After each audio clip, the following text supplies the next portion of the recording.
Welcome to Daily Wisdom, Walking the Path with the Buddha, a podcast shared by David Roylance.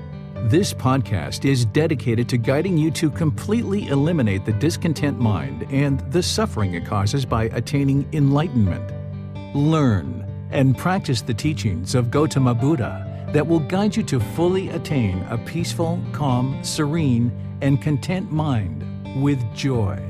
To support this podcast, visit patreon.com/support Buddha or visit buddhadailywisdom.com, where you will discover a full range of courses, retreats, and online learning resources to assist you on the path to enlightenment.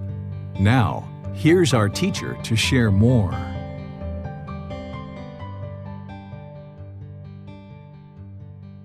Sawadee Kap. Hello and welcome to Daily Wisdom, Walking the Path with the Buddha. Thank you for joining us today because we're going to be covering Chapter 17, titled Eliminating Fears. Are You Really Scared?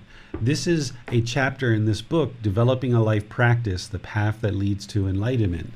And we study a chapter each Sunday in this class to help you develop your practice towards the attainment of enlightenment using the teachings of Gautama Buddha. This path to enlightenment is to move the mind to this peaceful, calm, serene, and content mind with joy, where the mind no longer experiences any discontentedness. Well, fear is one of those discontent feelings that if it's invading the mind can't be permanently peaceful, calm, serene, and content with joy when the mind is having fears about various things in life. So what I'm going to do in today's class is help you, and possibly even for some of you, remind you of what fear is and how it's produced in the mind, what's causing this fear, and how to actually eliminate it. This is something that doesn't get discussed until Chapter 17 because there's some unique ways to practice in order to eliminate fears.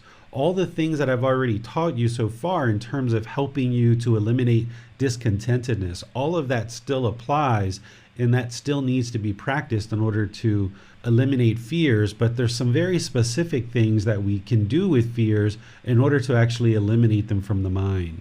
So thank you all for joining. Really pleased that you've decided to learn the teachings of the Buddha today and bring those into your life so that you can learn, reflect, and practice. So remember, as I share these teachings with you, you shouldn't believe what I'm sharing with you today, but instead you can learn what I'm sharing, you can reflect on it, and then you can practice and see the truth for yourself, that what I'm sharing is indeed the truth and it actually works to eliminate these fears. So just to help you and remind you of what's causing all discontentedness in the mind is remember the Four Noble Truths. Remember those. First one is that all unenlightened beings are going to experience discontent feelings. The second noble truth is the cause of discontentedness is craving, desire, attachment, where the mind is craving, desiring, or attached, longing with a strong eagerness, yearning for permanence. The mind's wanting things to be a certain way, and if it gets the objects of its affection, it's going to experience these conditioned, pleasant feelings. If it doesn't get the objects of its affection or those things fade, then the mind experiences these painful feelings. Then there's these neither painful nor pleasant feelings. So this discontentedness that's caused by craving, desire, attachment are things like conditioned, pleasant feelings, like things like happiness, excitement, elation, thrill, euphoria. All of these are conditioned on some impermanent condition, so therefore these pleasant feelings fade. So they're dissatisfying because they aren't permanent, where the enlightened mental state is permanent. The painful feelings are things like anger, sadness, frustration, irritation, annoyance, guilt, shame, and fear. So craving, desire, attachment is what's causing the fear to arise in the mind. And then there's these neither painful nor pleasant feelings as well. I put in there things like boredom, loneliness, shyness, although some people say boredom and loneliness is quite painful for them, and that's understandable. You could put it into painful category as well. But nonetheless, what you understand through the second noble truth is that it's craving, desire, attachment that's causing the mind its own discontent feelings, or some people use the word suffering. But I don't use that word. I use the word discontent, discontented or discontentedness, where the mind is shaken up, it's uncalm, it's unsteady. And then the way that we eliminate this discontentedness from the mind is we practice the third noble truth, which is to eliminate discontentedness. We need to eliminate the craving, desire, attachments. We need to train the mind to let go and no longer hold on to things so tightly. And that's where we use breathing mindfulness meditation. We use generosity in order to train the mind to let go, let go, let go, so it doesn't hold on so tightly. And that's kind of a nice generalized training to help the mind eliminate all of its discontentedness. And then there's the fourth noble truth, which is the way leading to the elimination of discontentedness is the Eightfold Path. So it's the Buddha's Eightfold Path that completely eliminates all discontentedness from the mind 100%, where it no longer experiences any discontentedness whatsoever. So one of the things that you can glean from the Buddha's teachings and the Four Noble Truths and other aspects of his teachings is by saying that the mind is causing its own discontentedness because it craves permanence. The other way to say that is that the unenlightened mind does not like impermanence. It does not like change. It doesn't like things to change. It wants to hold on, craving permanence. And there it feels like if it holds on, it's going to get the satisfaction that it wants. But because it's holding on, it can't actually get to the permanent peace and permanent joy because it's holding on to impermanent conditions, craving these pleasant feelings.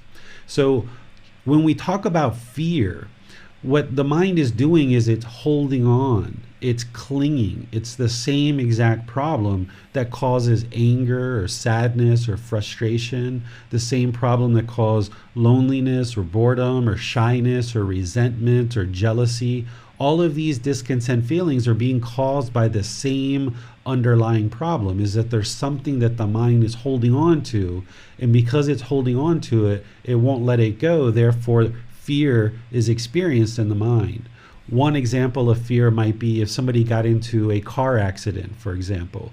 If they were in a very traumatic car accident and they've experienced this situation where they were driving or they were in the passenger seat and now they hit another car and there is this traumatic experience that the mind now relates driving in a car to some harm or some physical pain or some mental pain that they experienced at some time in the past. And now the mind holding on to this experience, the mind is now conditioned to think that every time I get in this car, I'm going to experience this pain. And oftentimes the mind can be very fearful to get back into a car after a traumatic accident. And this is because the mind, not only because it's craving permanence, not that it necessarily wants that to be in the mind, but because of that craving, because of the mind longing and yearning and expecting permanence, the mind gets to the point where it's conditioned to think that every single car ride is going to produce this physical harm that they experience. So now, even after getting out of the hospital or tending to any physical injuries, the mind can actually experience mental pain where just the thought of getting into a car again can arise this fear, or driving in a car can actually arise fear. Other people have fears along the lines of things like insects, of spiders or ants or animals or reptiles like snakes. Some people are fearful of things like heights. They're afraid of going up in a higher building or on an escalator or elevator or on a ladder or things like this. There's just a whole multitude of fears. Some people even fear being homeless or losing their partner or any number of different fears. Maybe people even fear death and they have a fear of actually dying. All of these things are actually traced back to craving, desire, attachment, and this clinging where the mind is holding on. And the way that you address this and you train the mind away from this is, yes, just like I've shared before, breathing mindfulness, meditation, and generosity is that generalized training that needs to happen in order for us to eliminate all craving, desire, attachments. That's kind of like the generalized way to consistently on an ongoing basis train the mind to let go and get comfortable with this impermanence. And then I also taught you in a previous chapter about how to use discontentedness as a red light And when you see that red light, then you know that there's discontentedness in the mind, and you start investigating what are the craving, desire, attachments. Well, if the discontentedness that you're experiencing is fear, and you observe that there's fear in the mind, you know it's a craving, desire, attachment. There's something that the mind has been conditioned, and it's holding on to something, and now it has this fear. And the way that you train the mind to let go of fear, in addition to everything else that I've taught in this program, is you put the mind in the situations that it's fearful of in order to train it that there's nothing harmful, nothing to fear, that there's nothing there to actually fear. So for example, that first example that I gave with the car ride, if somebody got in a traumatic car accident and now they're very fearful to ride in a car, or maybe while they're in a car, they're very nervous and anxious and they're hitting the brake a lot, or even being in the passenger seat, they're not driving, but they kind of have that reaction where they're hitting the brake with their foot. The way that you train the mind to eliminate this is you do gradual training of slowly helping the mind to now reassociate driving in the car with positive outcomes and positive experiences. So while there was maybe one particular car ride that ended in an accident that caused a lot of harm, the mind is holding on to that experience in the past. And now what we've got to do is we've got to train this mind to let go of that and replace it with positive experiences. So what you would do is you would find somebody that you trust that can drive the car. You would sit in the passenger seat, and then you would go on kind of like neighborhood roads, kind of on a slow drive around the neighborhood. And you would be in the passenger seat and just kind of deal with any emotions or fears that come up. And you can just observe that there's nothing fearful about riding in a car, and that this person you trust is driving the car, and they're just slowly driving and kind of allowing the mind to gradually acclimate to being back in the car again and associating it with a positive experience. And then now, after you've done that, maybe that's your first training session. The second training session, maybe you do the same thing, but now your friend goes out on kind of a busier highway where there's more activity and more cars moving around, stoplights and things like this. And that's maybe the second time, and you kind of slowly, gradually acclimate the mind to being back in this experience, and that it didn't end in a crash or a painful experience. Then maybe you move to the point where you're driving the car on neighborhood roads, and now it's just slow neighborhood roads, and you're kind of getting acquainted with that. And then maybe on a fourth session, you go out on a busier highway. And of course, you take this at whatever pace it needs to be. You know, you might need to do some of these sessions more than once. Rather than progressing just 1 through 4, you might need to do them several times.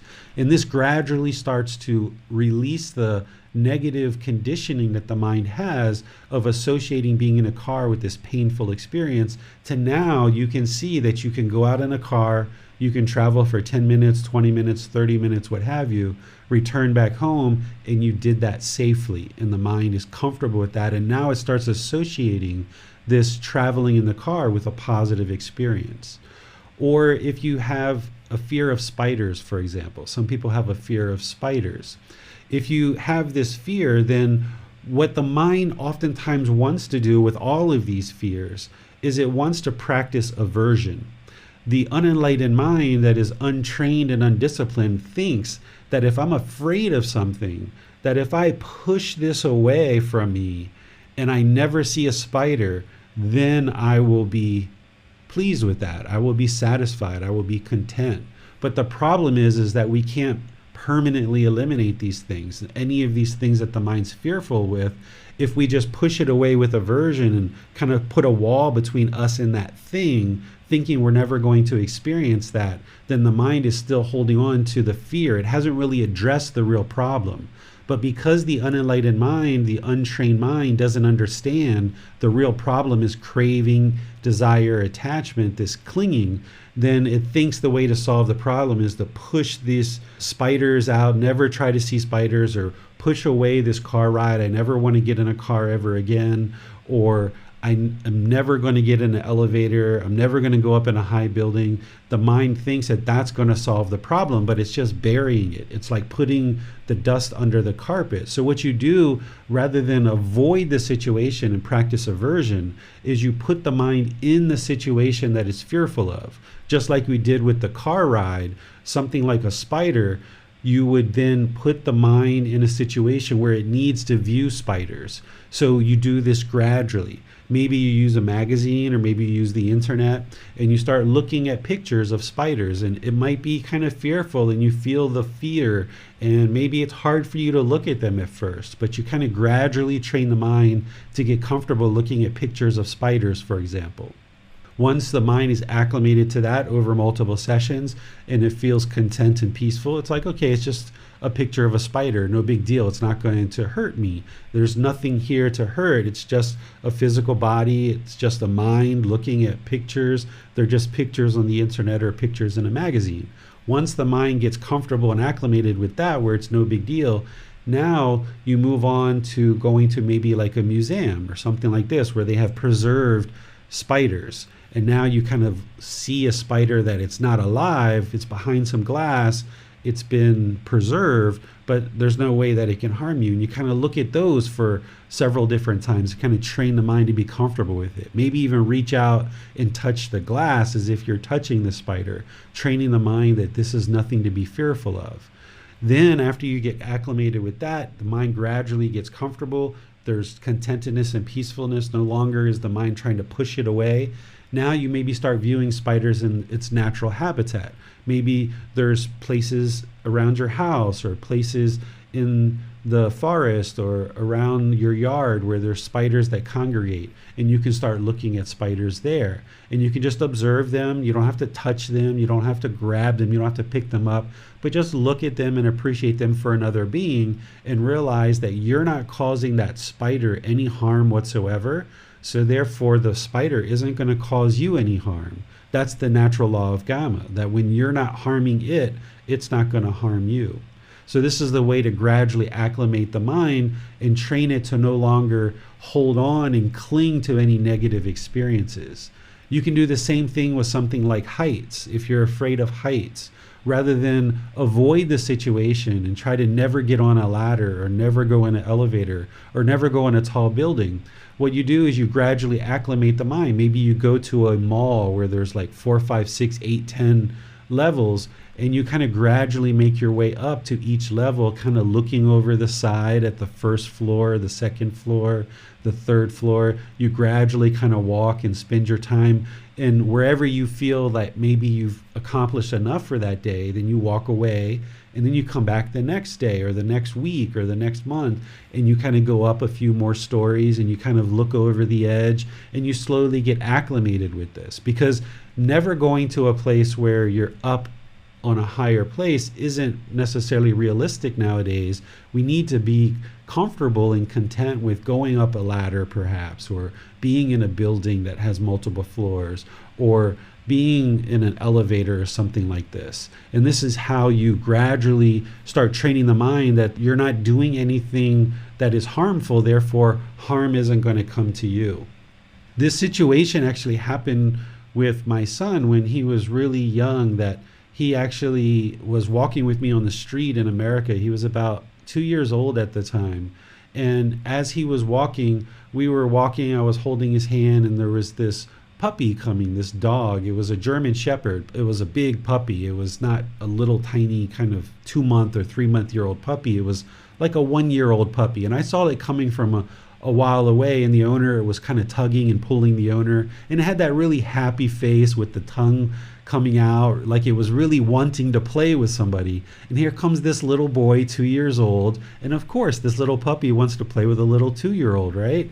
So as we were walking, it was only a matter of time where we got close enough, and this little dog, this puppy, jumped and lurched at Bailan, and Bailan screamed, and he, grabbed onto me, and I picked him up, and this dog eventually went on with its owner. But this was imprinted in Bailan's mind from the age of 2. So by the time we moved to Thailand here, about 6 months later, a year later, I started observing that he was afraid of dogs. Whenever he was around dogs, he was afraid of dogs. And by the time he was about 6 or 7 years old, I observed that he was still really afraid of dogs. And I asked him if he understood why he was afraid of dogs. And he said, no, he didn't. He never remembered what happened when he was 2 years old, but this was imprinted in the mind, and the mind was clinging to this negative experience that he associated this dog lurching at him and jumping on him and licking him as a negative experience. So therefore his mind clung to it and held on to it. So the way that I helped him to get over that is to bring him around dogs and help him gradually pet dogs and spend time with them and walk them on leashes and things like this. And gradually over time, he let go of being fearful of dogs. He was also afraid of the dark at one point. I'd observe that whenever he would walk up the stairs, if I turned off the lights, he would cry and cry and cry. So I gradually needed to help him get acclimated that there's nothing harmful about the dark. So what we would do is we would sit on the floor, we would turn off all the lights, we would play a little game and see how long we could turn the lights off, and then we would turn them back on. And there were certain periods of time where I let him be sure that he was controlling the lights, so he felt like he was able to turn the lights on at any time that his mind felt like he needed the light. He would turn it back on. And gradually over time, over multiple experiences, we got to the point where he could walk up and down the steps, he could be in a room where it was dark, he could be in the bathroom alone with the lights off and things like this. So the mind has to get acclimated to these different experiences that it's fearful of, and certain things that you're afraid of, you might not actually even remember why you're afraid of it. It might have been an experience from your childhood. It could have been an experience from a previous life that the mind is holding on to and clinging on to this experience. And you might find that there's certain things that you're afraid of in this life. And while breathing, mindfulness meditation, generosity, and all these other teachings that I've shared are going to slowly help you move towards eliminating fears, there's something very specific that we need to do with fears in order to truly eliminate the craving, desire, attachment. So in the situation with the lights, Bailan was craving, desiring, clinging, wanting there to be light. He has this mental longing and strong eagerness, wanting the light to be permanent. So when he experienced that impermanence of the lights being dark, the mind didn't like that, and that's where the fear arose. Or in a situation where somebody is scared of spiders, their mind is craving, desiring, attached, it's yearning, it's longing. It wants to never see spiders. That's the permanence that it's craving. So when it sees a spider, that's the impermanence that the unenlightened mind doesn't like. So it arises this fear. And it associates this experience with something harmful is going to happen. And oftentimes the self that we talked about last week, that personal existence view, the self-image, the self-identity, the mind holding on to this physical body is oftentimes what's driving a lot of the fears in the mind. This clinging and holding on to this personal existence view, the mind thinks that this spider is going to harm the physical body and therefore it's going to harm you. Or when the lights go out, the individual thinks that there's going to be some harm that comes to this physical body or this mind because the lights go out. Or going up in a high building or in an elevator, the mind is holding on to this physical self, to this body, to this mind, thinking that it's permanent and that there's going to be some harm that's going to come to it. So in order to desensitize the mind and gradually train it towards being peaceful, calm, serene, and content with joy, we need to put the mind in that situation that it's afraid of multiple times, gradually increasing the stimulus more and more to the point where it finally gets to realize that I've done all of these things and there's no harm that has come to this physical body or to this mind as a result of putting the mind in these situations. And this is how you gradually train the mind and desensitize it to any fears that it's having. Pushing these things away with aversion and trying to avoid these situations doesn't actually solve the problem. It just brushes the dust under the carpet and it just accumulates more and more, and it's only a matter of time before that spider shows up and oh my goodness, the mind is shaken up and it's unstable, it's unsteady.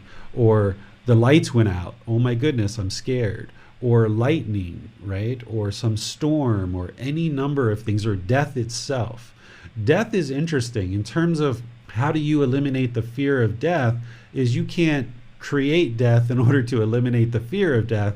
That isn't how you actually do it. Instead, what you do is you put the mind in the situation where you contemplate your own death. So if you're having fears of death after you've gone a certain period of time of training with breathing, mindfulness, meditation, generosity, and all the other parts of the Eightfold Path, what you end up doing is you kind of sit quietly, you close the eyes, you kind of contemplate your own death as if you've actually died, as if this physical body has died. Maybe visualize your funeral, visualize your family and friends being very sad and crying and sorrowful, almost like you're a fly on the wall at your own funeral. And you kind of allow the mind to almost convince itself that this physical body has died. You might actually even become sad during that contemplation, during that reflection. And then when you emerge from that, you realize like, okay, it was a normal part of life. It was impermanence. And then you do this multiple times and you kind of slowly, gradually train the mind to get comfortable with death. Because if you didn't do this, and you just allow death to kind of sneak up on you, then when you actually are nearing death, then the mind's going to be fearful because it's holding on, it's craving permanence, it's craving permanent existence. So when you face death, the mind can become very fearful because it's holding on to life, it's holding on to existence. But if you kind of do 3, 4, 5, 6 sessions, however many it needs, until you observe that the mind is completely comfortable sitting there contemplating that you've actually died, then when you do this, when you realize the mind is actually peaceful and calm during these contemplation, then you know that, okay, the mind has gained this comfort, it's gained this contentedness, it's gained this acceptance that death is going to occur. It's not something that I can avoid, and craving and clinging to life isn't going to solve the fears. But also pushing away the idea that you are ever going to die isn't going to solve the problem either, because we are going to die. So the best way to address the fears, rather than push it away, is confront it. So that's how you confront the fear of death, is by sitting, contemplating, thinking over your own death. And if you have other people close to you that you're afraid of, mom dying or dad dying or grandma or your life partner or even your children, if you can't even fathom your child dying while you're alive and how difficult that might be for you, one of the ways to train the mind to get comfortable with that is sit and reflect and contemplate a person's death. Not that you're wishing them to be dead, but you're just confronting it as if they have died, and doing that over multiple situations. The beauty in that is you emerge from that reflection and that contemplation, and you can spend time with your child. You can spend time with your grandmother, grandfather, your mother, your dad, your life partner, your brothers and sisters, that they haven't actually died. So even if you convince yourself that these people have died and you become sad during that experience, that's okay, because that sadness, you're going to need to eliminate it. And you'll eliminate it as it starts to arise in the mind, and then you get to spend time with these people. And not only does it help you get comfortable with their death, but it helps you to eliminate any kind of attachment you have to that individual as well. Because grieving as somebody dies is actually optional. We don't have to feel this sorrow and this grief and this despair when somebody dies. It's not love that's causing that. It's our mind craving and clinging to this person. This love is having a genuine interest in seeing people be well and peaceful. But the mind, when there's craving, there's clinging, this craving for permanence, holding on to this person permanently, then it's going to have grief and sorrow and despair. It's going to feel like somebody knocked your feet out from under your legs when somebody passes away who's really close to you.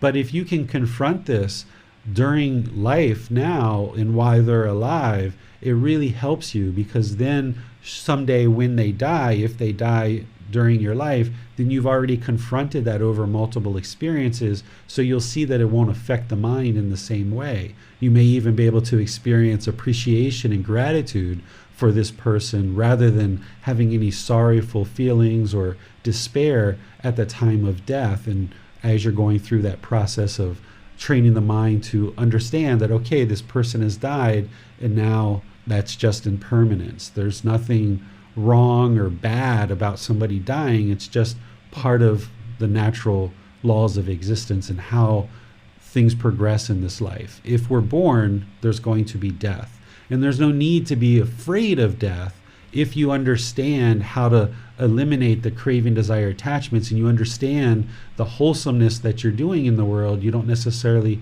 need to have this fear of what's going to come next when you understand what is going to come next in some situations.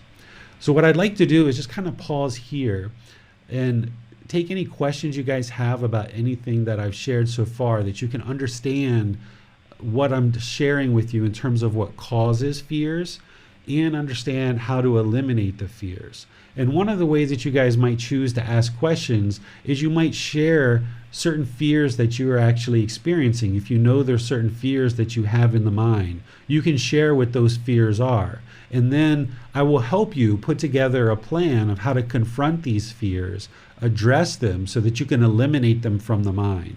The way that you can do this is through Facebook, YouTube, or Zoom. Just put those into the comment section. Our moderators will see that, and be sure your question gets asked during the class. Or you can electronically raise your hand and ask any questions or follow-up questions that you like. So feel free to ask any questions about anything that I've shared so far, or even share some of the fears that you're experiencing, and I'll help you understand how to eliminate them. Hello, teacher. Is there a quick fix to force the mind to be content in these situations instead of this gradual process of exposing the mind to these fears? There's no quick process for anything as it comes to training the mind. It's always a gradual progression. There's oftentimes in today's society, we're used to quick fixes, right? You've got a headache, take a pill, 30 minutes later, the headache's most of the time gone, perhaps. Or we're used to, I'm hungry, let me go get some fast food, let me eat, and boom, I solve the hunger really quick. So we're used to these kind of quick things, especially with internet, with electronic devices. We have lots of quick, expedient things that are happening around us, more so than during the lifetime of the Buddha. When you traveled from town to town during the lifetime of the Buddha, it was basically walking. That's what he did. He walked.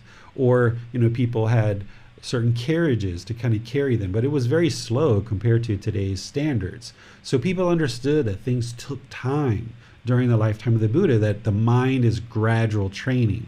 But today, with so much quickness and fastness around us, we oftentimes think that everything should be fast, everything should be quick. But in reality, the way that the mind functions is it functions with gradual training. These fears and this accumulation of conditioning of the mind, this accumulation of pollution in the mind, it happened gradually over the course of this life and previous lives. So it's not going to be able to be eliminated quickly. But when you start meditating, doing breathing mindfulness meditation and practicing the other aspects of the Eightfold Path, you should start noticing some improvements pretty early. Like you'll notice some improvements to the condition of the mind. Certain things that made you angry before, they will kind of make you frustrated now. It won't be as fierce of anger as it was in the past. And gradually that'll diminish to maybe an irritation or an annoyance, eventually getting to the point where, hey, that same exact thing that used to create such anger and rage in the mind no longer has that. It's just the mind's completely peaceful when that same exact experience happens. So you're on the right track in terms of training your mind. So fears are the same way, that you can't just get in a car one time and eliminate the fear if somebody's holding on to a fear of riding in cars, or you can't just look at one spider and just immediately eliminate all fears of spiders. So the mind has to be gradually trained to observe that there's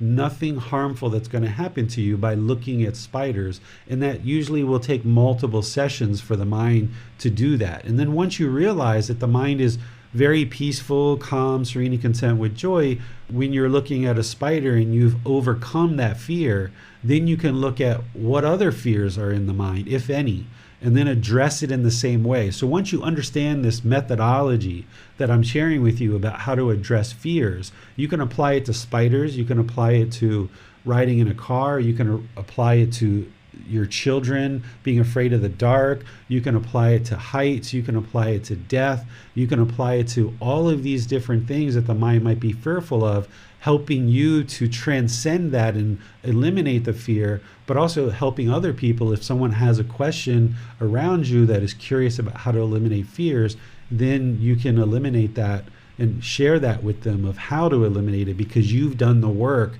to see the truth of how this actually works yourself. But it's always going to be a gradual process. Do you consider fear of darkness is necessarily related to fear of spirits or ghosts? Everybody has a different reason for that, right? Like, it's always impermanence. It's always going to be craving, desire, attachment. It's always going to be impermanence, that the mind doesn't like this impermanence. It craves this light. And now when there's dark, that's the impermanence.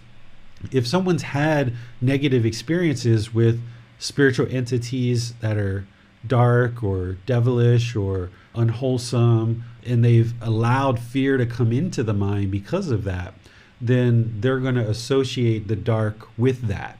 So it's not just the impermanence of the dark, it's now this experience that the mind's clinging to, that when it was dark, it had this experience with these ghosts or entities, and now it's associating that with the dark as well. So there again, the mind, if you've had experiences with ghosts or these formless beings that are either in the hell realm, afflicted spirits, or heavenly realm, and you become fearful of them, this is oftentimes because the mind lacks the understanding, it lacks the wisdom to understand that all of these beings in these different realms can communicate with us and we can communicate with them. And the mind feels like either, oh, I'm going crazy that I'm seeing these ghosts, or this is something that I should be afraid of, that this is going to harm me. Even though the person has never experienced any harm, it's just seeing the ghost. And it's so different than anything they've ever experienced. It's so much impermanence. They're only used to interacting with human beings and animals. And now when they experience this afflicted spirit or this ghost, now the mind doesn't like that impermanence. It's not used to that. But when a person understands that this is part of a normal part of life that you might experience, coming in contact with something like an afflicted spirit, they might be trying to communicate with you, you might be able to communicate with them. This is a normal part of life. There's nothing to be afraid of. You haven't caused harm to that being. This being isn't going to cause harm to you. Then the mind can be at ease when it understands the natural law of karma, and it understands that this is just impermanence, that you're not going to permanently be speaking with human beings, that there may be other beings from other realms that show up, and that this is a normal part of life, and you don't have to be afraid of it and run from it, that you haven't caused harm to this afflicted spirit, so therefore it's not going to cause harm to you. How to eliminate fears of failure? What situations can a practitioner expose the mind to eliminate these fears? Yeah, so if we look at our failures, we can look at them as being learning experiences rather than having painful feelings that we didn't get the objects of our affection, right? That's how we typically look at a failure. Like, we set out to get a college degree and we would like to get this bachelor's or this 4-year degree, and we work towards it for a year or 2 or 3, and then ultimately we quit and we give up and we say we failed. Well, there was a lot of learning that you did in that process. You didn't ultimately achieve the goal of the 4-year degree, but that just wasn't what you chose to do. You chose to do other things. So rather than looking at it as I failed and having this stigma that people in your family or friends or society might want to place on you that you failed, you didn't get your 4-year degree. Well, there's many things that every single human being has not accomplished, that they set their eyes on, they set their objectives on, and they didn't accomplish that goal. But that doesn't mean that it was a failure. That means that you learned a certain amount of things, you progressed to the point where you felt was helpful, and then you just chose to do something else. But there was a lot of learning in that experience. Every single goal and objective that we set our eyes on and our mind to achieve, we're not going to achieve it. Because if we did, that would be permanence. If every single goal that we ever set, if we absolutely obtained every single goal that we ever set, that would be permanence, and it doesn't exist. So we have to train the mind that if we progress towards a certain goal and we stop short of that, that isn't a failure. That's a choice that we're not going to pursue any further. And we've learned a whole lot in that process. And it's okay to progress to a certain point realize that, okay, this isn't for me, and I'm going to redirect my focus in this other direction. So there's many things that we set our eyes on, we set our goals and objectives to achieve that we might choose to move away from. But it's when people might berate you or talk negative to you that you feel those painful feelings arise. You feel the sadness or the fear that arises, or the frustration. Or if you were chasing after pleasant feelings and you felt like if you got this 4-year degree, there was going to be all these pleasant feelings, and you were pursuing it out of craving, and then you choose not to get it, or for some reason you weren't able to get it. Say there was a medical issue that you couldn't get this 4-year degree. Now, because the mind was chasing those pleasant feelings to get the 4-year degree, now it can't get it. So it's going to experience these painful feelings of fear. So understanding that it's this craving, desire, attachment that is causing the mind to chase after these pleasant feelings, and when it can't get it, it's going to experience the painful feelings. That can help you to see that this fear that's arising is because of the craving, desire, attachment, and you can let go and choose to no longer pursue this objective. You can make a choice, a logical, intelligent choice to not pursue this goal anymore. Even though 3 years ago you thought with 100% certainty you would like to get this 4-year degree, maybe after 2 or 3 years you've changed your mind, and that's impermanence. The struggle and the difficulty comes in is when you're in your 2 or 3rd year and you feel like you don't really want to go forward for this 4-year degree, but you just push yourself and push yourself because you're afraid of your family telling you all these negative things, that you're a failure, or you're afraid of your friends or other people berating you because you didn't accomplish the goal that you set out for 3 years ago, right? So we need to train our mind that we can set goals, we can work towards that goal, and then we can let go of that goal as well. So for example, for me, you guys may not know, but I was married prior to my current wife. And when I married that person, I intended to be with that person for the rest of my life. But there is a period of time where I realized that this isn't going to work out. This relationship isn't right. But I held on for a really long time because I was afraid to let go of this relationship, because I was taught that once you get married, you can't get a divorce. And the mind was craving this permanence, and I was fearful of the people around me thinking that I was a failure, that I had failed in this relationship. But what I realized is that by staying in this relationship for the rest of my life, I would have just been miserable. But that's not to say anything bad about the person I was married to, because in that experience of the time that I was married, I learned a tremendous amount about life, about her, about myself, and about my own interest of what I was interested in having in a partner. So I'm pleased that I had that experience because I learned a tremendous amount. But it was when the mind was holding on, trying to get to this objective of lifelong marriage, that the mind was struggling and having difficulties, and it was highly discontent.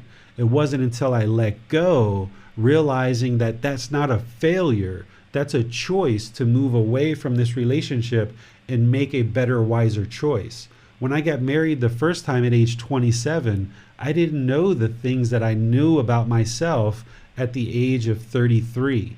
By the time that I was 5 or 6 years into this marriage, I learned things about this mind and what I'm interested in having in life that I didn't know at age 27. So the decision that I made at 27 turned out that it wasn't the best decision for me, but that's only because I learned more along the way. So as we progress towards our goals and objectives, we can set a certain goal and objective, think it's the very best thing for us, walk 5, 8, 9 steps towards that goal, and then with new information realize, yeah, this isn't what I'm really interested in doing, and we can make a choice to move in an opposite direction or a different direction. And that's not a failure. That's a learning a lot through those 8 or 9 steps, and I just chose not to go to the 10th step, for example, in certain situations, and we moved into something else. So we shouldn't view things as a failure, but we should view each situation and each progression, each objective and each goal that we're working towards, that it's a whole lifelong learning pursuit. And even if we don't ultimately get to the final goal and objective, they're still learning and there's still benefit there. On Zoom, Jan has a question. She writes, thank you, Teacher David. I have glaucoma and I am losing my vision. I'm afraid of going blind. It is a real possibility. And then she adds saying, I am an artist and depend on my vision for my livelihood and to support my family. So this is where you start making wise decisions towards what could potentially happen, because eyesight isn't permanent. Even as we age, even people who have certain eyesight and they can see, as we age, eyesight deteriorates. So we're all going to kind of have a deterioration of our eyesight at some point. So knowing this impermanence, that eyesight does deteriorate over time, and with your condition, you may experience a more rapid decline of your eyesight. What you do instead is you start making wise decisions in order to prepare for that. So maybe you need to get other skills in terms of how you take in information and learning and certain way of supporting yourself and livelihood while you have your sight now, rather than hold on to this livelihood that you currently have. You may need to change, right? Because painting and being artistic is wonderful, and it's great that you probably enjoy that and you've made a certain livelihood for yourself, but you have to be willing that at some point you may have to let go of that or redirect it into something else, something like maybe pottery or manipulating clay or something like this, something more with the hands that doesn't necessarily require as much sight. Of course, it would be wonderful if you had sight doing something like pottery, but those things can also be done without it as well. So you need to find other ways to progress towards a livelihood, and doing that now while you have eyesight can be really helpful. So that way the mind isn't shocked by this impermanence, that if you do lose your sight gradually or all of a sudden, then you've actually prepared for it. So rather than just hold on to the life that you currently have in the eyesight that you currently have, understand that these things are impermanent. Make some wise decisions to move towards, if you potentially lose your eyesight at some point, and develop some skills and abilities to help you so that you can be prepared if that happens. So then you won't be fearful, because now if you keep your eyesight and it continues, fine, I will continue doing the things that I'm doing. But if for some reason I lose this eyesight, then I've actually got preparation and I've got plan B, C, and D to be able to address this. So get comfortable with this. And the same thing, like I mentioned about contemplating death and kind of facing it, is you can contemplate losing your eyesight, right? This might be the way you prepare the mind, because right now, suggesting to you to kind of prepare to lose your eyesight in case that might happen, you might not even know where to begin. So what you might like to do is just kind of sit and contemplate. Imagine losing your eyesight, and what would you do and how can you progress? And it might take you multiple sessions, it probably will, to help you kind of start to visualize the kind of life and livelihood that you can use in order to sustain your life without your eyesight.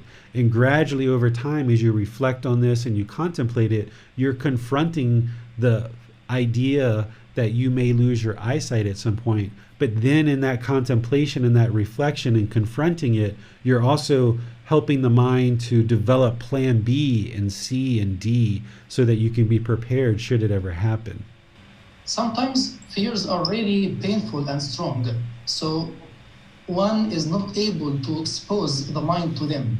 So maybe for some people, talking to strangers, talking in front of people, they are unable to take the first step. What's your advice for this? You have to do this gradually. You have to do it slowly, and do it in situations where you feel comfortable. So if you've got a friend who's very comfortable talking to someone who you don't know, someone that they don't know, then maybe you go with that friend and you kind of be their sidekick for a little bit, and you guys go out in a park, and your whole objective is just to have fun and enjoy the day, but part of your objective is to talk to people that you don't know. And maybe you just sit on a park bench together, and then you look over and just mention something to the person. Oh, it's such a beautiful day out. Or you kind of observe the qualities of your friend who's very comfortable and unshy to talk to someone who they don't know. Observe the way that they conduct themselves and kind of borrow from what you see. And then you kind of incorporate that right there with the person that you trust and the person that you know. You have that person there with you, and you kind of gradually learn to do that when they're with you. But then over time, when you go out into the world, gradually get comfortable with talking with people that you don't know. And this is where the mind needs this gradual training, that you're not going to be able to just jump out and be the most sociable person that ever existed. You're going to have to gradually break through this wall. And this is where the Eightfold Path is really, really helpful. And everything comes back to the Eightfold Path, because that mental discipline that the Buddha taught is part of right effort, right mindfulness, and right concentration. That if you're aware of the mind in a situation and you're aware of this shyness coming up in the mind, rather than shy away and move in the opposite direction, which is what the unenlightened mind is going to want to do. That's aversion. It's pushing this situation away. When you observe with mindfulness or awareness of mind that shyness is coming up in the mind, then you apply right effort to abandon the unwholesome and arise the wholesome. So this practice that I'm sharing with you about confronting your fears, whether it's shyness or anything else, it comes back to the Eightfold Path, that where you are aware of any fears arising in the mind because of mindfulness, then you apply right effort to then put the mind in those situations and gradually acclimate it and desensitize it to whatever it's fearing. And the mind can realize that, hey, I talked to 3 people today, or maybe one person that I didn't know. And over the last week or 2 or the last 5 years, I haven't talked to anybody that I don't know because I'm so fearful. But today I talked to one person.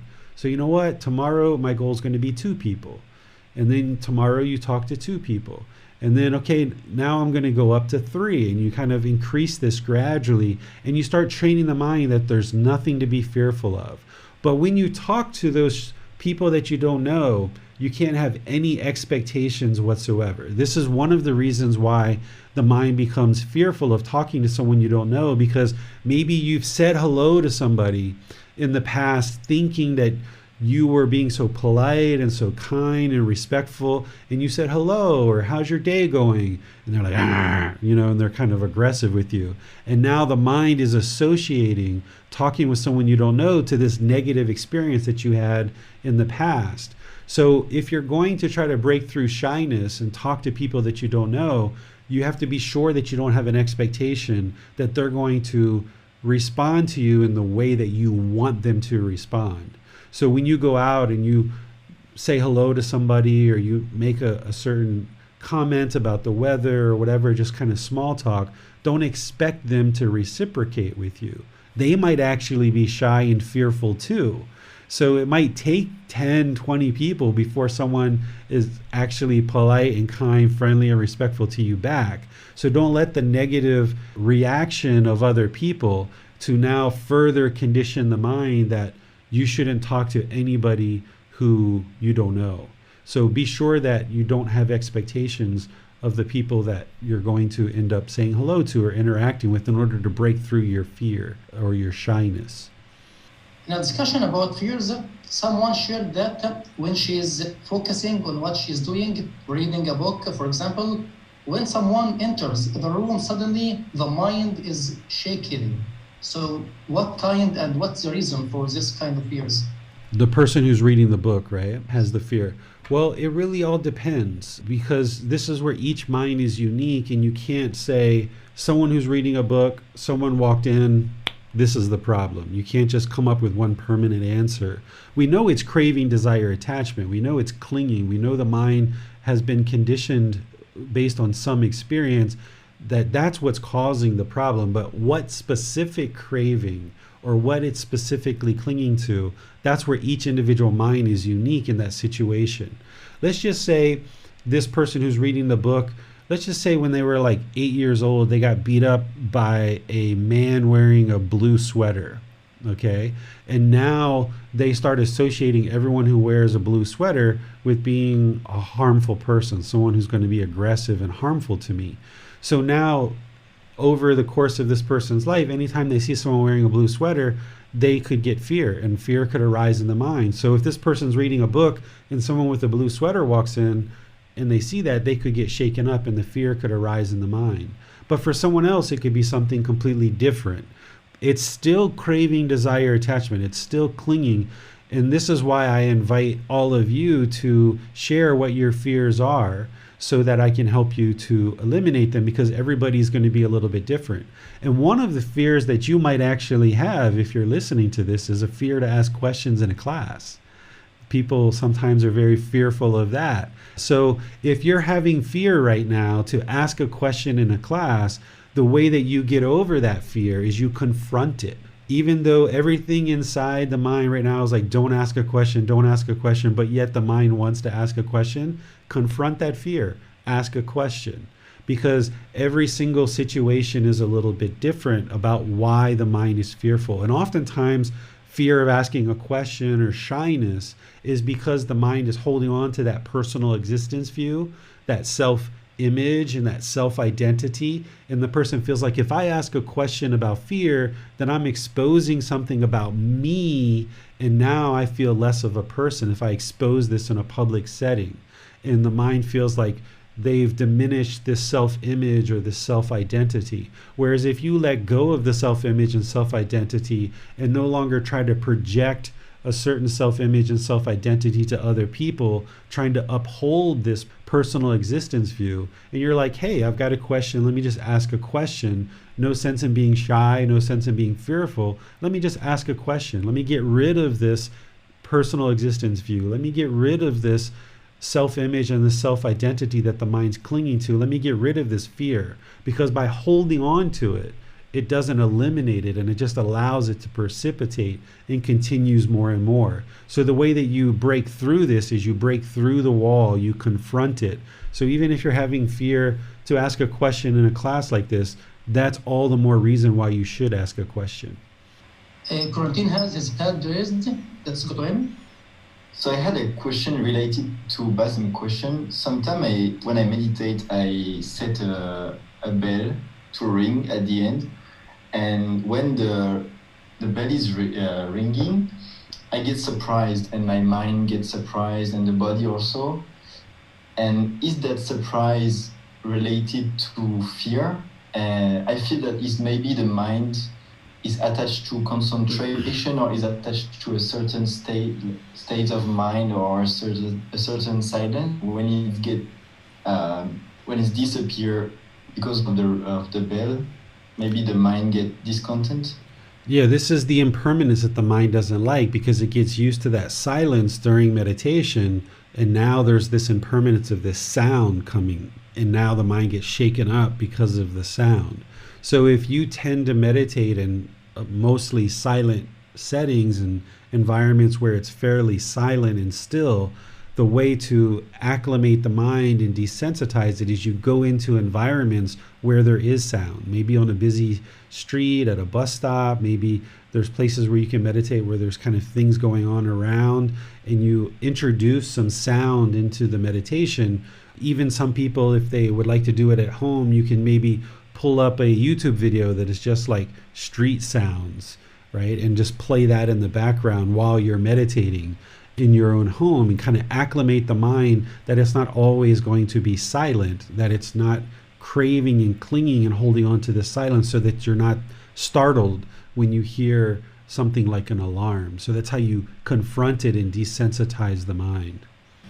Well, on Facebook, Parikshit has a question. He writes, Venerable teacher, the procrastination of doing works due to the fear of making mistakes when doing work, how can we deal with it? That's one that you have to break through, right? You can't procrastinate and do nothing. And you have to understand that you will make mistakes, right? You can't be permanently perfect at this point, because that would be an enlightened being who would maybe do things without certain mistakes in terms of what they might be working on. But even still, if an enlightened being was writing out a phone number, for example, they're going to make it a mistake writing out a phone number, because they can't permanently write out the phone number exactly correct, because that would be permanence. So with the mind craving permanence, wanting to never make a mistake, it's craving that permanence, it's clinging, right? Therefore, it's afraid to actually do something. So you have to train the mind to be comfortable with impermanence and know that this is a natural part of life, that you're going to make mistakes. The goal would be that you do things slowly and consistently and gradually so that you minimize mistakes and that you do that with concentration. But there's still going to be a certain level of mistakes. That's what we all experience as part of the universal truth of impermanence. You can't run from impermanence. So procrastinating isn't going to eliminate the mistakes, because this universal truth of impermanence tells us there's going to be mistakes. So even in procrastinating, there's going to be mistakes there too, because of the universal truth of impermanence. So you've got to break through that and just realize that you can't cling to this permanence of wanting no mistakes, that there are going to be mistakes. And when you observe that there's mistakes, you just address them and you move on and you learn from those mistakes. On Zoom, Nick has a question. He writes, when someone gets startled, what is the craving? The startledness comes from the personal existence view. If the mind is holding on to this physical body, then someone can get startled. And Nick probably remembers when he was here in Thailand, he told me that he was interested in working on eliminating personal existence view. So there was a time at a temple where he was walking and I was hiding around a corner and I jumped out and I scared him. And this is one of the ways that you can train the mind and acclimate it to understand there's nothing to be afraid of. Because an enlightened being, if you did that same thing, if you were hiding around the corner and you jumped out and like, rah! An enlightened being isn't going to be startled, because they're not holding on to this personal existence view. They're not holding on to this body. That sound that comes at them that produces fear in some people's minds, their mind is already acclimated and trained of impermanence. They won't jump and get startled by that situation. So the mind is uncomfortable with the impermanence of maybe a sound. If somebody's trying to scare you, the mind is holding on and clinging to the physical body as the personal existence view. So this is how you acclimate yourself. Is if I was you, Nick, I would have Christina and Jackson and others to scare you multiple times, be hiding from you and jump out and try to scare you, because that's going to help the mind to get acclimated to the impermanence of sound and get acclimated to letting go of this personal existence view. Because as long as the mind holds on to it, it's going to keep getting fearful and get startled. And this is the way that as a community, remember the Buddha taught to have confidence in the Buddha, to have confidence in the teachings, and have confidence in the community. And this is how a community helps each other, is that, Nick, if you go to Christina and Jackson and other people in your life and say, hey, if you guys would like to have some fun and try to scare me over the next couple of weeks, go for it, have fun. And this is the way that community members can help each other to overcome some of these challenges. Nick, continue writing. Or the gag when someone hides and jumps out at another for a quick scare. Is it a fear for existence? Yeah, it's the mind clinging and holding on to this physical body, thinking something harmful is going to happen. It doesn't like that impermanence of the sound, right? And hearing certain sounds. The mind's you're just walking down the hallway and rah, somebody jumps out in front of you.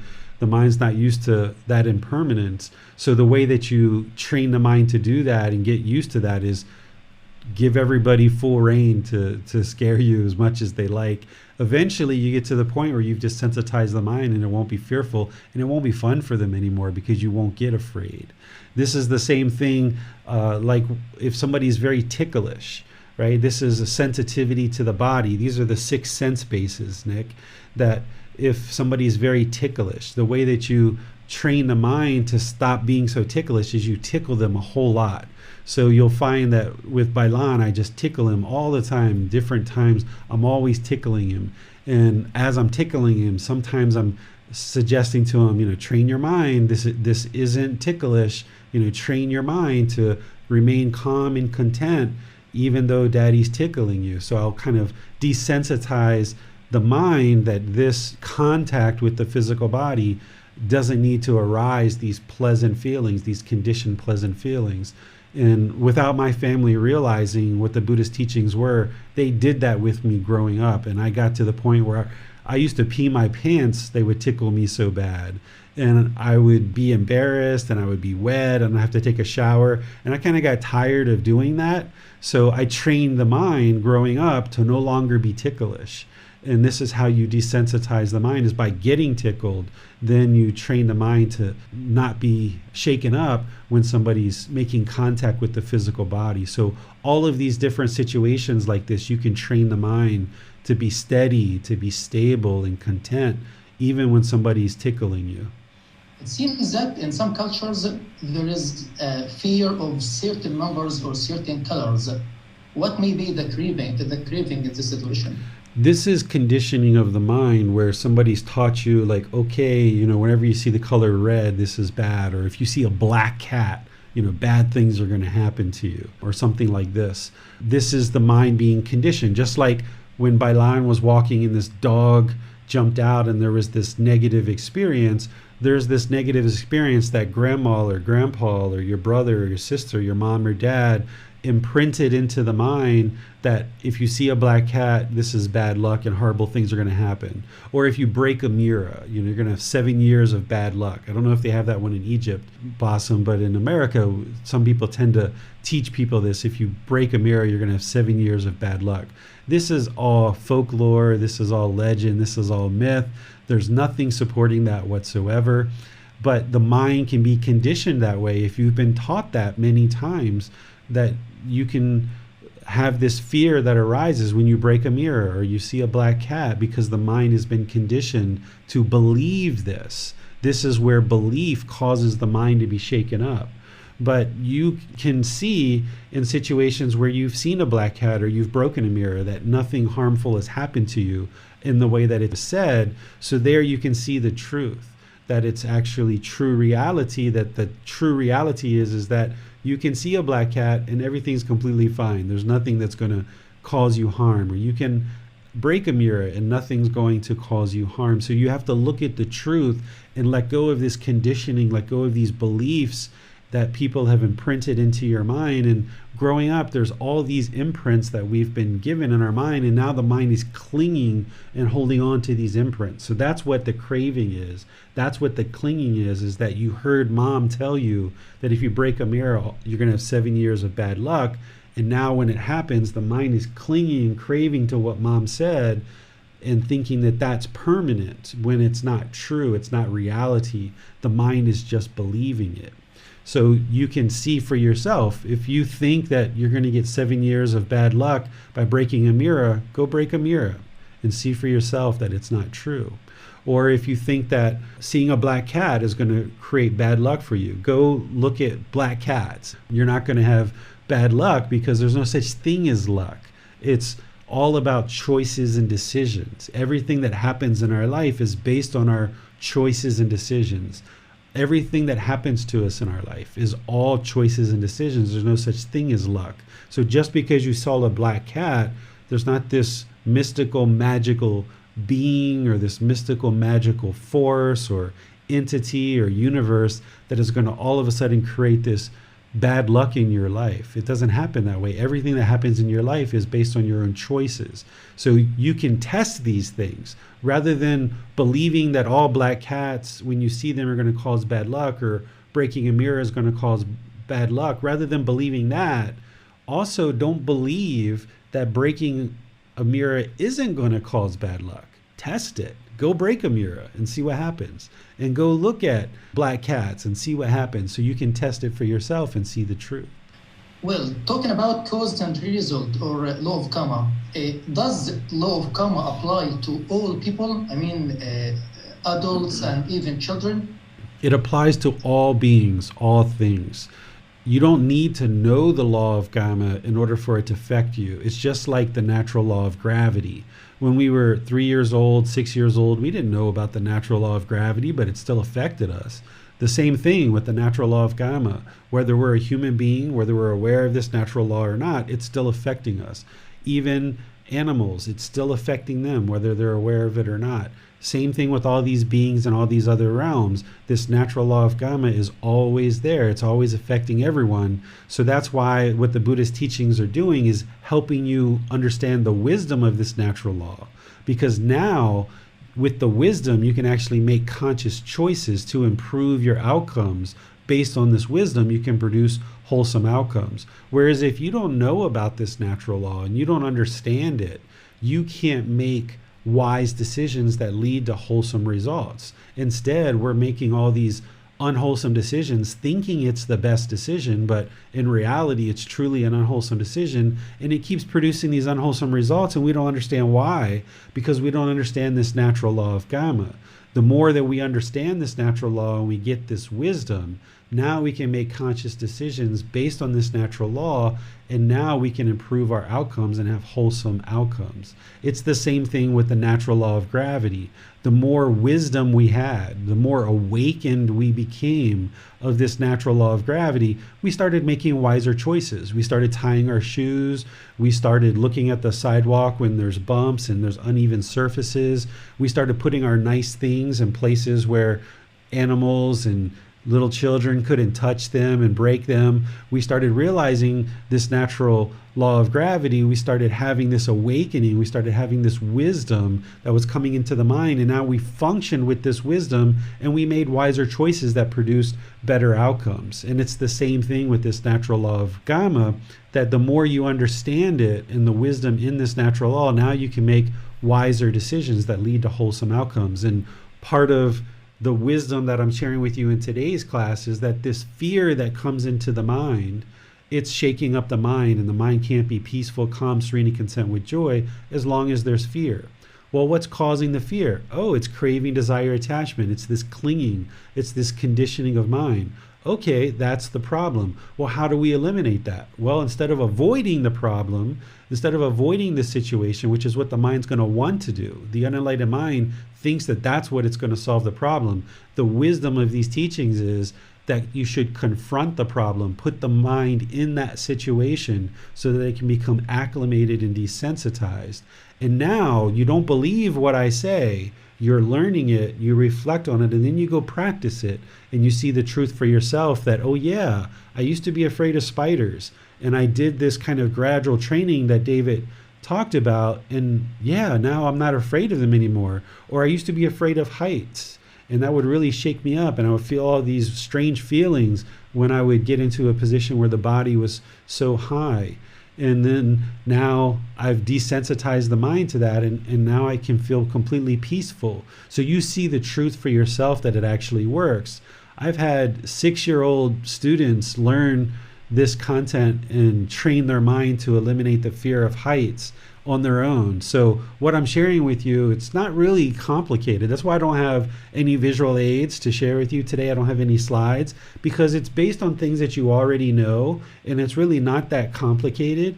It's just putting the mind in the situations that the mind is afraid of, and gradually train the mind that there's nothing to be afraid of here. This is completely peaceful. As long as you're not causing harm to other beings, harm isn't going to come to you. So you consider the fears experienced in the mind as unwholesome karma for the past, and the steps, the gradual process that one can do to eliminate these fears is also a wholesome karma? Yes, so when we say that fears is unwholesome karma returning to us, it's important to understand that karma is the results of our decisions. This fear that you're experiencing isn't punishment for things that you've done in the past. That's not what the natural law of karma is. The natural law of karma is cause and effect. It's the results of our decision. So the cause of the fear is that your mind is holding on to craving, desire, attachment. It's clinging. That's the cause. And the effect is that when there's craving, desire, attachment, there's going to be discontentedness. And in this situation, the discontentedness we're talking about is fear. So that's the results of your decisions. So for your decisions, because the mind was lacking wisdom, and it didn't understand that craving, desire, attachment is what causes discontentedness. Because it lacked that wisdom, it's been continuing to hold on to this craving, desire, attachment. So therefore it keeps having these fears over and over and over again. It's the cause and effect. It's the results of your decisions. But now with this wisdom of these natural laws of existence, and you start to understand that it's craving, desire, attachment that is arising these discontent feelings like fear, now you see the cause and effect relationship of that. And now you understand that in order to eliminate this craving and this clinging, I need to practice breathing mindfulness meditation, generosity. I need to put the mind in these situations so that it can be desensitized to these experiences. Now you practice that and you see the truth for yourself. And that's where now with this wisdom that you've brought on board, you now improve the results of your decisions. This cause and effect is no longer there. Where before there was this craving that was causing this effect of fear, now you've eliminated the cause. You've eliminated the craving, desire, attachment by putting the mind in this situation. So now the fear no longer arises. So that's how you produce wholesome karma. All unwholesome results, all unwholesome karma is going to come from craving, anger, and ignorance, or the unknowing of true reality. All wholesome results or wholesome karma is going to come from generosity, loving kindness, and wisdom. So here in this situation with fear, what we're doing is we're taking this unwholesome karma that's being generated because of craving in this ignorance or this unknowing of true reality. We're now transforming that through practicing the wholesome root of wisdom. By gaining wisdom, now you can work to eliminate that craving and that ignorance that's producing the unwholesome result of fear. And now by arising this wholesome qualities of mind of generosity, loving kindness, and wisdom, now the mind can experience improved results. The mind can experience this wholesome results that the fear is eliminated, that the mind is now peaceful, calm, serene, and content with joy because we've eliminated these conditions of craving that is causing the fear. And from Marseille, she writes, Teacher David, I faint when I see blood or an injury, in real life only. I have no control over this. Your view on this, please. Right now, you don't have control over it because you haven't trained the mind yet, but you can gain control over this. So what you do is you train the mind gradually, much like I was talking about with spiders.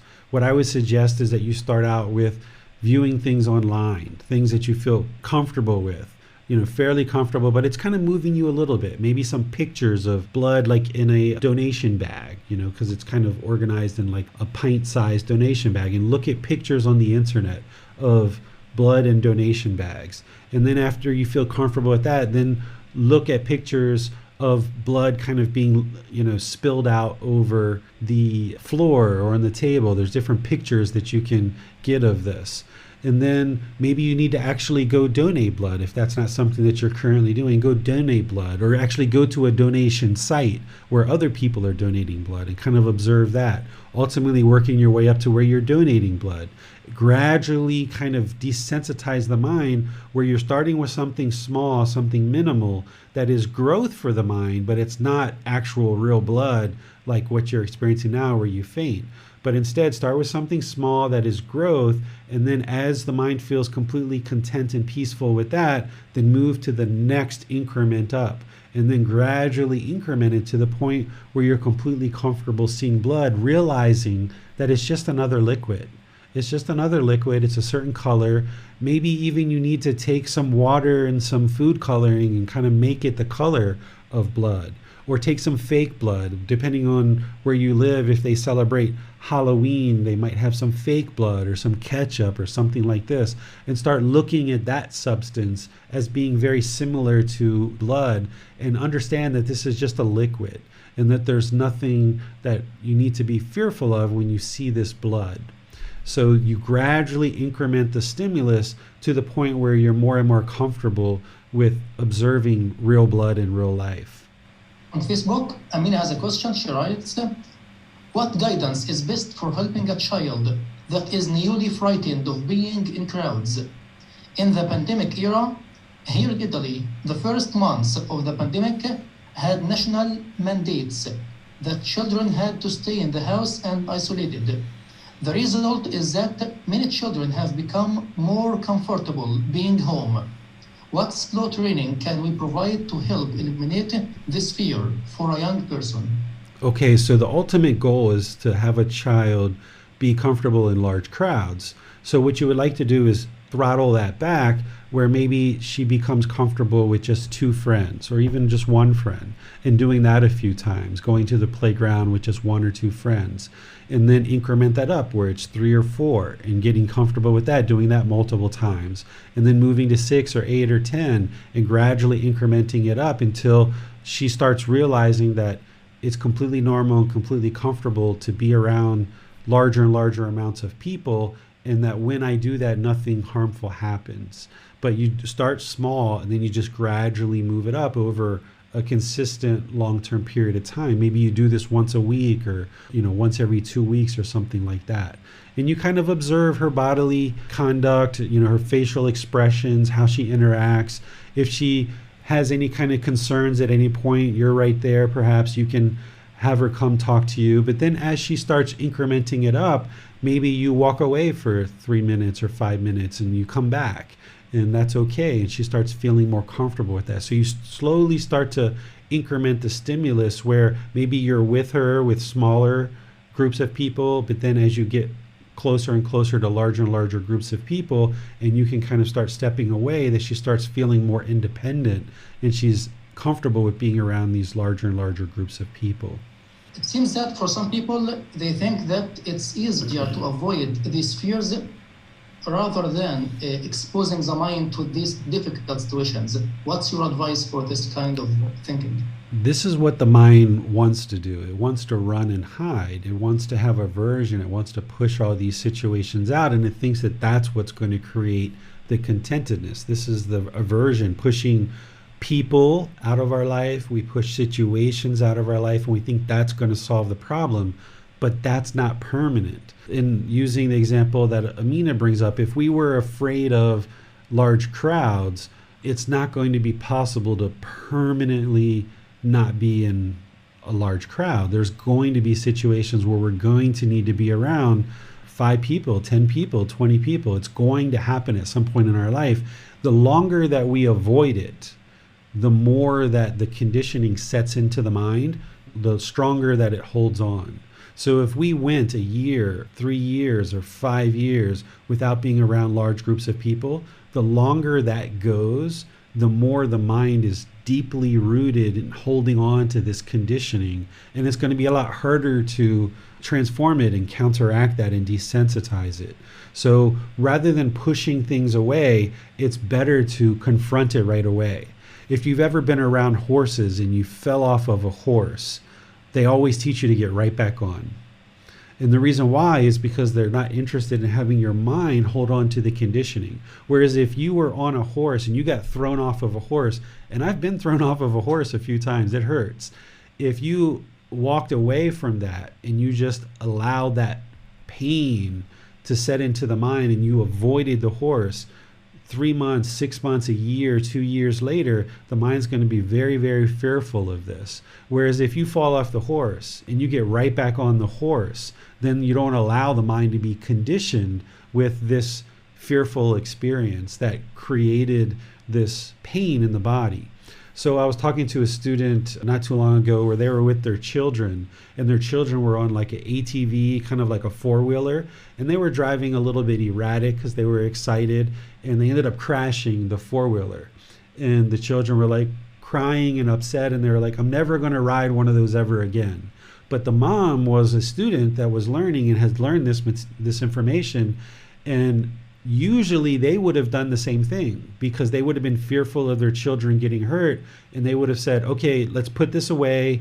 You're not going to play with that anymore because you're going to get hurt.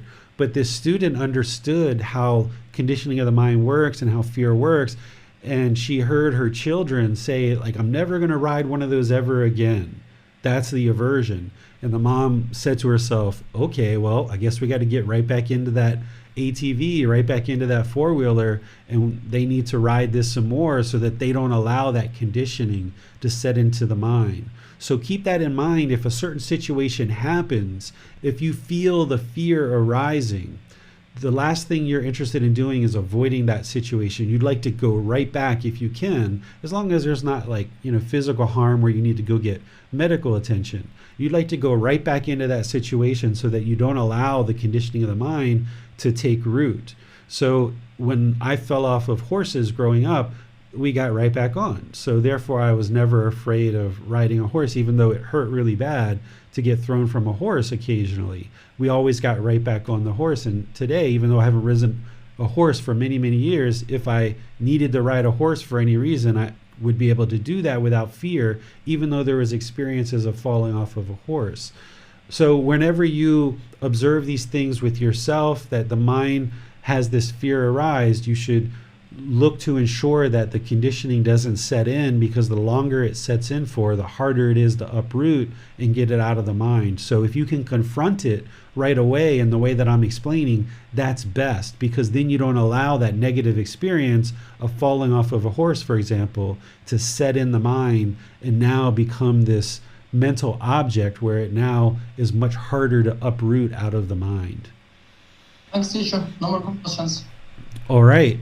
So now that we've studied this particular chapter 17, Eliminating Fears, Are You Really Scared? The reason why I titled this chapter, Are You Really Scared? Is because you're not really scared. The problem that you're actually facing is not the fear. The fear isn't the problem. And that's why people push things away. We think that the fear is the actual problem. The fear is the symptom. The fear is the symptom of the problem. The real problem is craving, desire, attachment, the clinging, the mind wanting permanence, this yearning, this longing. So you're not actually scared.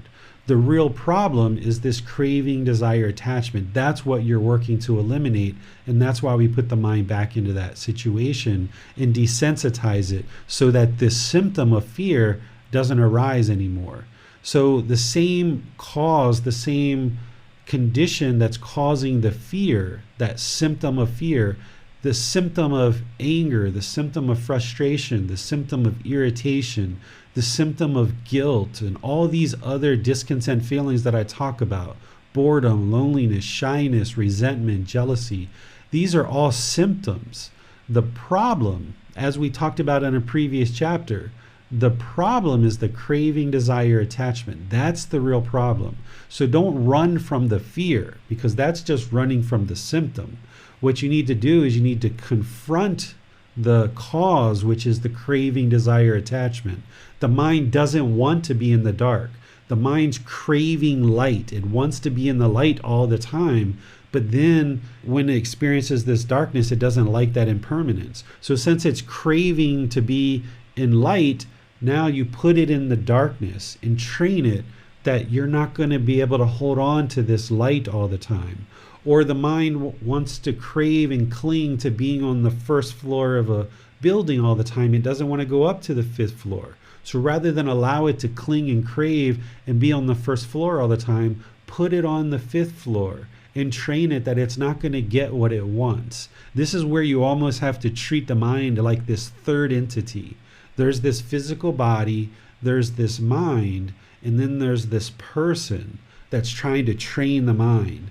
And where you see this mind clinging and holding on to something, you need to do just the opposite and train it that you can't have that all the time. Same thing if we're not talking about fear, if we're talking about the mind is always wanting chocolate cake, always wanting chocolate cake. It's clinging to chocolate cake. It just gets all these pleasant feelings from chocolate cake. Well, you know that chocolate cake isn't permanent. It can't have it permanently. So you need to train it to not have it sometimes, or to have ice cream, or to have apple pie or something like that. So wherever you see the mind craving and clinging and wanting to hold on to something, this person needs to give it just the opposite and take it in the opposite direction and train it to be peaceful, content, and joyful in any and all situations. Even though it wants to cling and hold on to this, you need to sometimes give it these other things so that it can also be peaceful and content in those situations too. If you run from the fear, it's just going to maintain the problem of this craving, desire, attachment in the mind. And now that we've studied this chapter 17, the next chapter in the book is something that a lot of us have been taught to be fearful of. Chapter 18 is titled God's Creative Action. You have free will. This is a topic that we're going to be discussing next week on Sunday. During the lifetime of the Buddha, he taught about God, and he actually taught about multiple gods, because during his lifetime, there was belief in multiple gods. So God doesn't play a central role in whether we attain enlightenment or not. But in order to progress on this path, if you have fear of God, for example, this other being, then you need to understand how to eliminate that fear. And here, this is how you eliminate it, is you confront it. So next week, we're moving into chapter 18, where I'm going to help you understand that if you're interested in having a relationship with God, how to actually do that. If you're not interested in having a relationship with God, I'm going to teach you how to do that and still get to enlightenment. The teachings that are on this path to enlightenment, they're not dependent on a relationship with God. You can have a relationship with God and get to enlightenment, but God doesn't determine who attains enlightenment and who doesn't. It's your own choices and decisions. And if you're not interested in having a relationship with God and you would prefer not to have this as part of your life practice, then I'm going to teach you how to do that as part of this path as well. So I'll help you either way. So the purpose of this chapter 18 that we're going to explore next week is helping you to understand how to practice either with a relationship with God or without a relationship with God, so that you can ultimately get to liberation and freedom of mind. So if there's currently fear in the mind, and that's something that has been instilled in the mind and conditioned in the mind based on your past experiences, today's class helps you to understand how to eliminate that. But then next week when we talk, I'm going to help you understand more about this being called God. And then I'll give you guidance next week, whether you're interested in having a relationship or not interested in having a relationship. Either way, you can still get to enlightenment, and I'll provide you guidance on how to do that. And you can read this chapter either before class or after class, or before and after class. So that's what we're going to be doing next Sunday. This Wednesday, we're going to be doing breathing mindfulness meditation in our group learning program. So you're welcome to join for that. If you'd like to come together, encourage, support, and motivate each other in terms of joining together for our meditation practice, you can join us here on Facebook, YouTube, or Zoom, and we'll be doing meditation together on Wednesday. Bassam, are there any other questions that have come up since I've been closing up class? Yes, teacher, a question on Facebook and one here from Nick on Zoom. He writes, Teacher David, if you look at the mind as a third entity, could we say at the breakup of the body, when the body and the mind separates, is it the person that carries on, or are the craving and residual memories the person? No, they're not, Nick. So what this relates to the cycle of rebirth, and we're going to cover this in a future chapter, but we can cover it a little bit here, is when you have a being, say this being David, okay, and then say that I don't get to enlightenment in this life and I'm reborn into a future life, then what moves from one existence to the next is craving and residual memories. That's what moves to the next life. But there's a new physical body, there's a completely new mind, and there's that new person as well. Everything's completely new. There's nothing permanent that moves from one existence to the next. Well, a question from Amina on Facebook. She writes, so when we can face fears, we eliminate them, turning into a more serious block or trauma. Is this right? Say that again, Bassam. Yes, sure. She writes, when we can face fears, we eliminate them, turning into a more serious block or trauma. Is this right? Oh, I see. So by eliminating the fear, this also eliminates them from becoming a stronger fear or a stronger discontentedness. And the answer is yes, because craving, the way that it works is if you allow craving to exist in the mind, it grows and expands. It's like a wild bush or a virus. that if you allow this pollution of craving, this pollution of anger, this pollution of ignorance to exist in the mind, as life continues, the craving grows and expands, the anger grows and expands, the ignorance grows and expands. So by eliminating craving, desire, attachment, and cutting it back, then it's going to diminish and ultimately eliminate all discontentedness, such as fear. Where the more craving that's in the mind, the more profound that the fears are going to be. But by cutting back craving, desire, attachment, much like you're cutting back that wild bush, it's less likely to regrow. But in order to completely dissolve, completely eliminate all discontentedness, including fears, we need to eliminate all craving, all anger, all ignorance. We need to uproot it, completely eliminate it. The Buddha talks about it obliterating it at the stump. He talks about it as destroying craving. So we need to completely destroy it, uproot it. And that's where, instead of having the 3 unwholesome roots in the mind, we have the 3 wholesome roots, and we bring those wholesome roots into the mind more and more and more. And that's what uproots the unwholesome roots. So the more that you bring in generosity, loving kindness, and wisdom into the mind, it pushes out all of this unwholesomeness of craving, anger, and ignorance. And by you gradually working to diminish something like craving, this is why the discontentedness gradually diminishes over time, because you're diminishing craving. But how did you do that? By diminishing ignorance. The more you diminish ignorance, you gain this wisdom through learning these teachings. You're gaining the wisdom by diminishing ignorance. You're bringing in that wisdom. That wisdom helps you to diminish craving. By diminishing craving and eliminating that, you're also diminishing and eliminating anger. And all of these things together are all getting pushed out and uprooted out of the mind while you're bringing in this generosity, loving kindness, and wisdom. Thanks, teacher. This is all for today. All right, so next week we'll be discussing chapter 18. On Wednesday, we'll be doing breathing mindfulness meditation. I'll see you in one of those classes, perhaps all of them. Until next time, have a really lovely rest of your day. Sawadee khap. Thank you for listening to this podcast. To provide support for this podcast, visit patreon.com/support Buddha. To access more teachings, visit buddhadailywisdom.com. There, you will discover a full range of courses, retreats, and online resources to assist you on the path to enlightenment.